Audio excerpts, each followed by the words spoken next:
ایک صحابی ہے، یا رسول اللہ تنگی ہے رزق کی، کوئی وظیفہ بتائیں۔ کتنے لمبے لمبے وظیفے لوگ پڑھ رہے ہیں کہ کاروبار کھل جائے اور روزی بڑھ جائے، کتنے لمبے چوڑے، کتنے کتابوں میں ایڈے ایڈے بڑے وظیفے لکھے پہ، پڑھوں جو بندہ بڈھا ہو جائے۔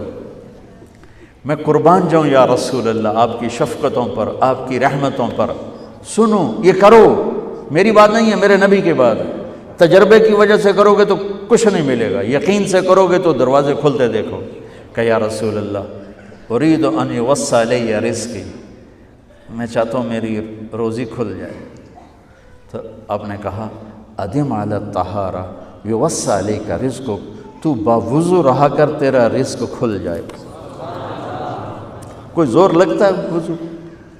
تمہارے ہاں تو سردی ہوتی ہی کوئی نہیں کہ بھئی ٹھنڈا پانی ہے کیسے وضو، یہ تو ہمارے لیے مسئلہ ہے کہ بھئی ٹھنڈا پانی ہے کیسے وضو کرو۔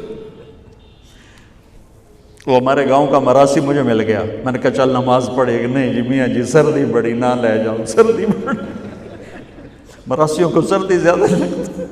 میں نے کہا نہیں آج تک نماز پڑھا کے چھڑنا ہے۔ میں اس کو لے کے جب وہ ٹوٹی پہ بیٹھا نا، جو ہی ہاتھ پہ پائیں، اوہ حالے ہو ٹھنڈا پانی، اوہ حالے ہو ٹھنڈا پانی۔ تمہارے لیے تو یہ مسئلہ بھی نہیں کہ ٹھنڈا پانی، میرے نبی کی یہ سارا مجمع لے لو، یہ اوپر مستورات لے لیں۔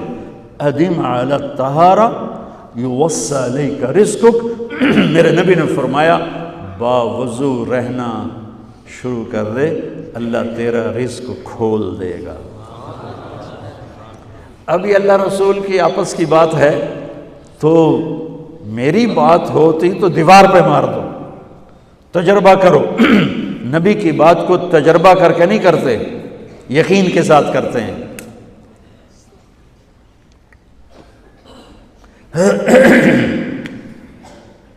ادم علی الطہارہ یوسع علیک رزقک، باوضو رہا کر۔ اچھا باوضو رہنے کے اور فائدے،